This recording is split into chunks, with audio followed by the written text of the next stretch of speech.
Thank you for tuning in to The Reading, produced by Black Spectrum Network. Click the subscribe button and the bell button to get the latest updates on this channel. You can purchase a private psychic reading by going to blackspectrumnetwork.com. If you want spiritual guidance to learn how to work with your ancestors or are interested in deepening your spiritual experiences, subscribe to our Patreon. You can get these and other videos at least 1 week ahead of their YouTube release date for as little as $2 a month. That's patreon.com/Black Spectrum Network. I'm going to go ahead and get into this reading. The first question that I want to know is what was Beyonce's relationship like with her first boyfriend, Lindale Locke?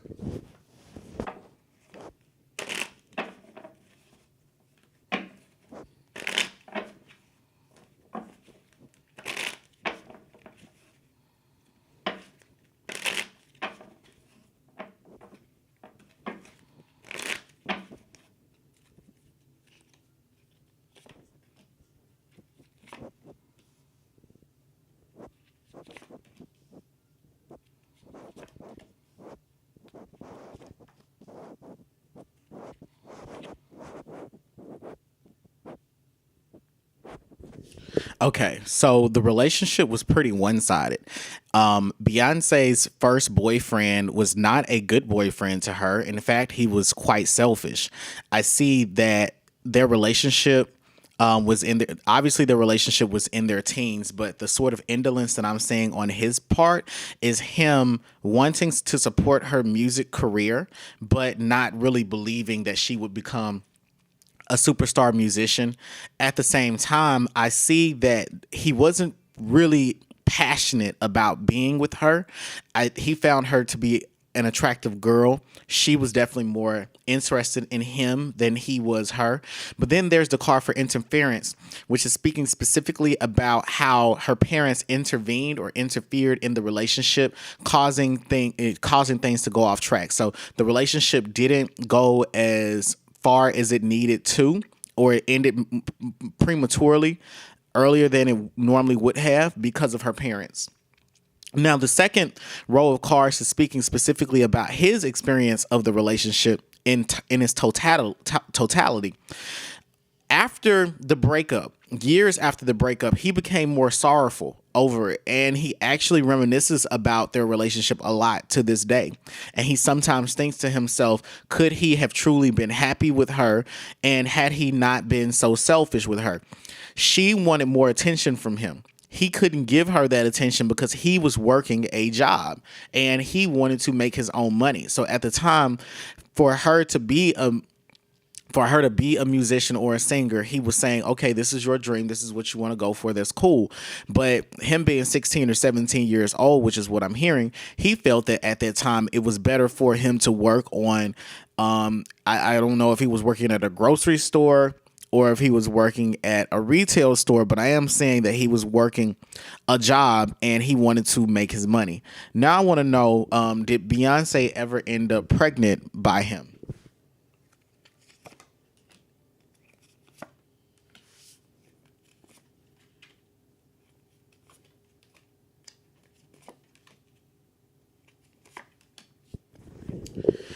Beyonce actually was pregnant by him. I get the Knight of Cups, the card of disappointment, the Queen of Discs.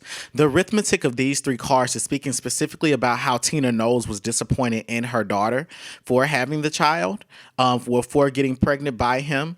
And I don't think that he was aware that she was pregnant until after the pregnancy had been terminated. Now, the card for the black hole is what is definitely indicating to me that there was a pregnancy or a baby there.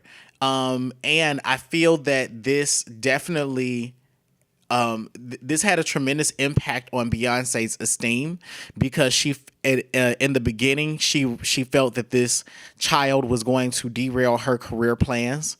She was also worried that she would not be able to be a good mother to the child, and she was worried about not being in love with her boyfriend.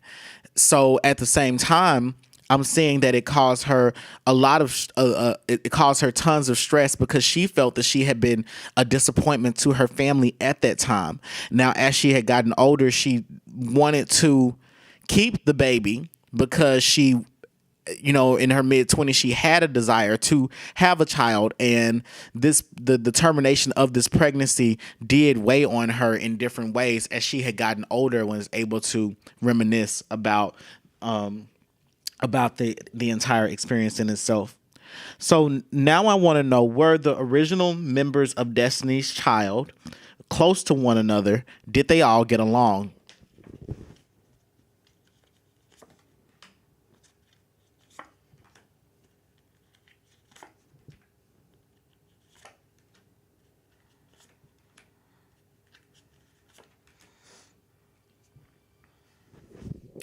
One of the main problems here that I see with them struggling to get along was so Destiny's Child as a group, they were cooperative with one another. They cooperated with one another. They have it's a cooperative culture.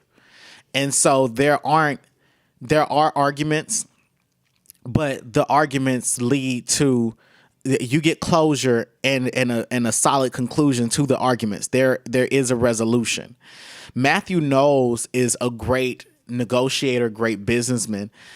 He's coming up as the Knight of Wands. Now, he was responsible for the girls being able to cooperate so well and teaching them how to use their voice to bring about healing and understanding amongst one another. And he would emphasize to them that they had to work together and that it was their destiny to do so, that they had no other choice but to be in deep contact with one another, because their success was determined by their ability to at least look cohesive to the public. Now, there was a much larger focus on Beyonce. She's coming up as a Princess of Wands. However, I see that he wanted to keep everyone on the straight and narrow, especially Beyonce. Now, there were conflicts in the group because there were two, I think LaToya and Latavia. I don't know. It was two group members. I don't want to blame LaToya and Latavia. But there are definitely two group members that as Destiny's Child started to acquire more success, these two group members felt that they were ready to date and wanted to date, and they felt like their lives were being controlled by Matthew Knowles, and that would upset those people in the group. And then I know that they would take it out on Beyonce.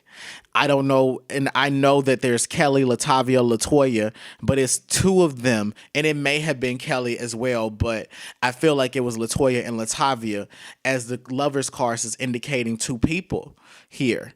I'm going to ask for more information.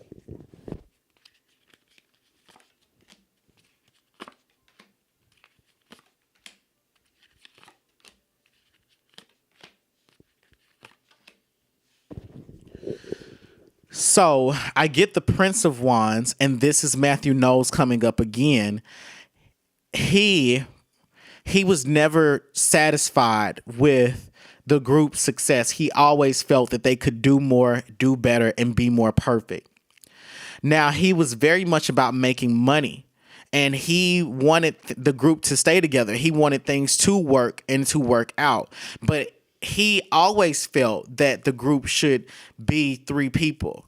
He had always felt that the group should be three people, and he wanted to introduce four simply because he felt that the number four was a number that needed to be mimicked as far as other groups were concerned. And I am seeing him giving comparisons between Destiny's Child and TLC, and then also the Spice Girls as well, and him wanting to keep things uniquely at the number four where other groups had 3 or 5 members.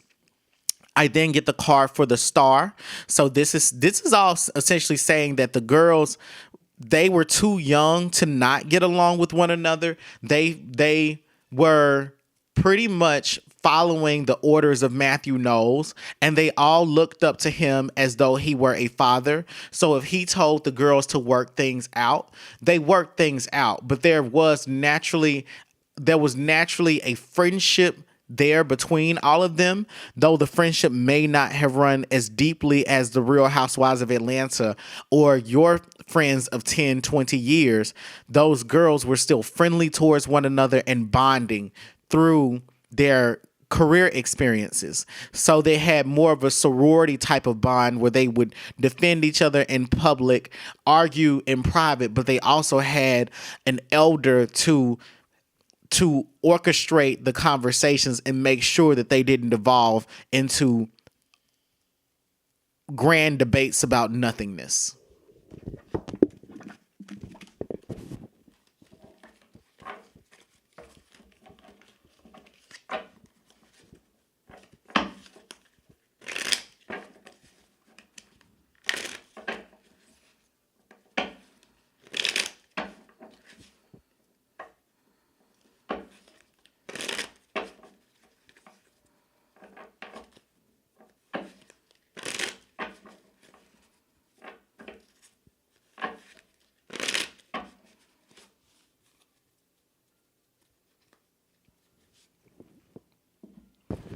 My next question is, how did Beyonce's growing power and celebrity affect Kelley's mental health?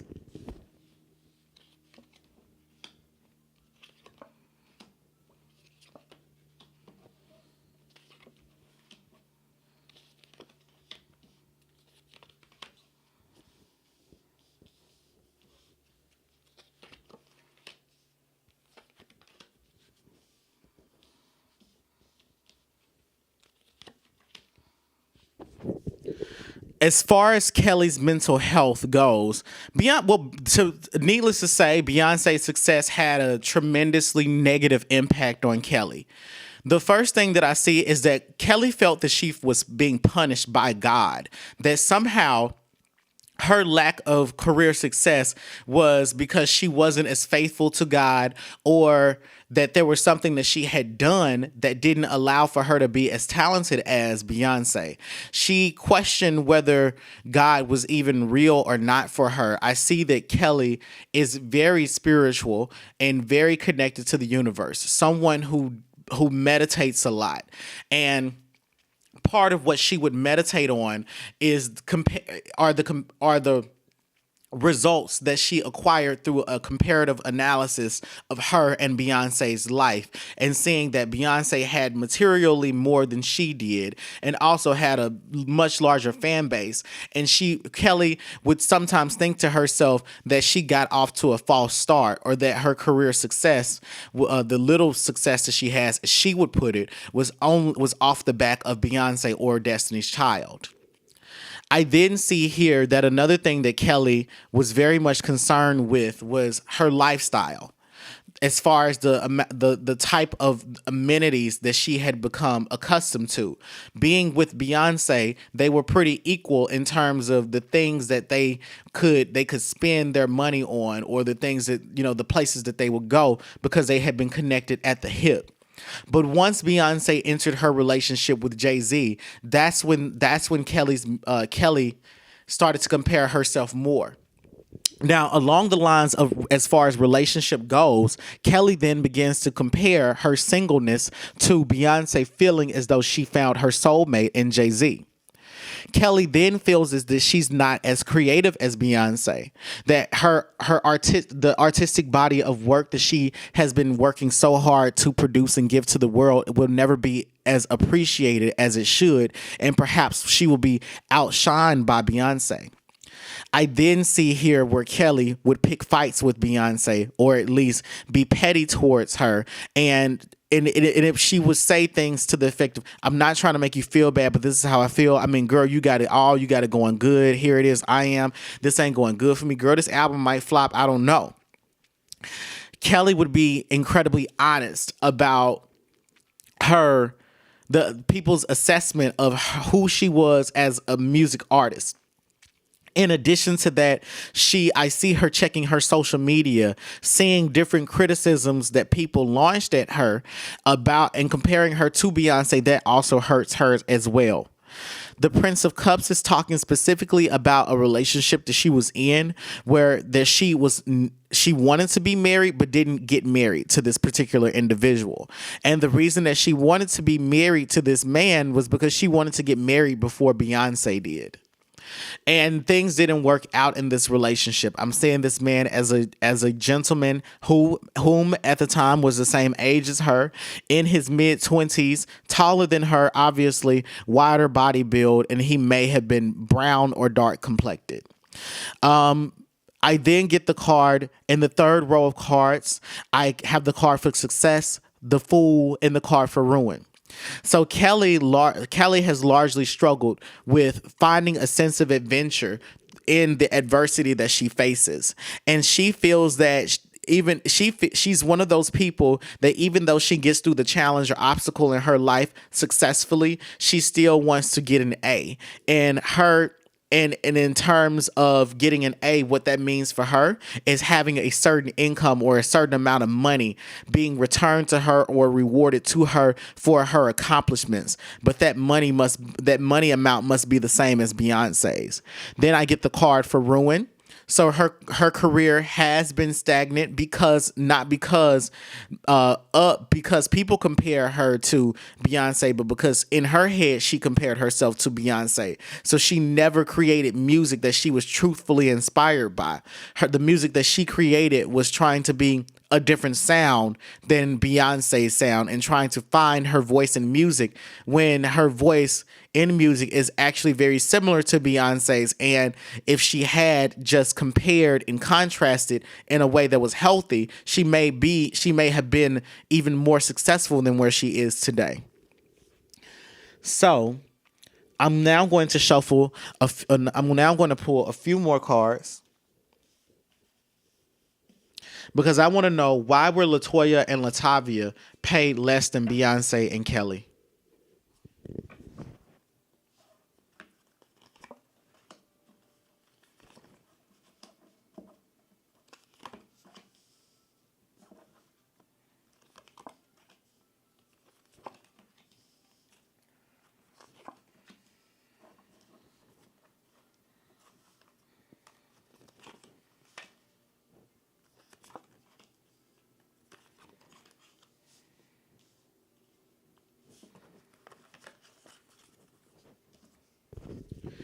Okay.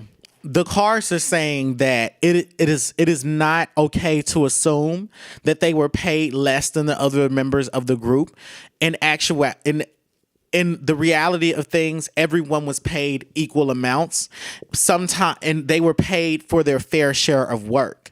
So if someone was paid more, it was because they wrote more, sang more, or worked for more hours.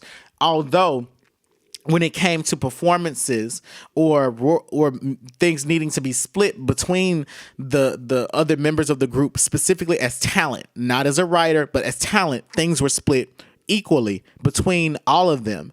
I then get the card for the Lovers, which is speaking about distractions or love distractions, romantic distractions. And I see again that two members of the group were distracted by love, romance, and relationships. The Hierophant, which is indicating a court battle over money. But again, I see balance here. Now, here it is. Matthew Knowles comes up again as the Prince of Wands, but connected to him are the High Priestess and the card for disappointment. So this is Tina Knowles and Matthew Knowles quite disappointed in the idea that these young women were not being paid equally to one another. Actually, they were. I get the card for virtue, the card for sorrow, and then the card for death. So once these rumors came out, or once people, and I don't know if these were actually rumors, or I don't really follow I didn't really follow the Destiny's Child story. But I do know that Matthew Knowles was going to cut those young girls off, Latoya and Latavia, for promoting the idea that they were getting paid less. Matthew Knowles doesn't like for his business reputation to be undermined. He doesn't want to be talked about as though he's crooked, or as though he is someone that you have to be, he's fishy with his, with financial payments. He doesn't like that type of scrutiny about his character.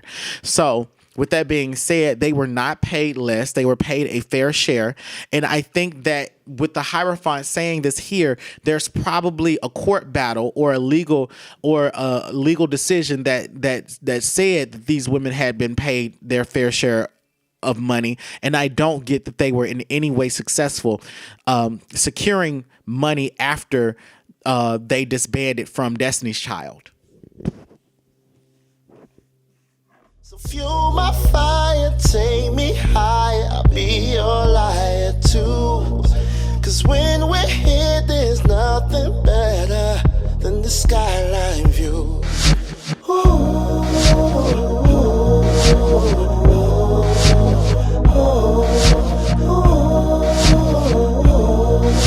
I love this skyline view.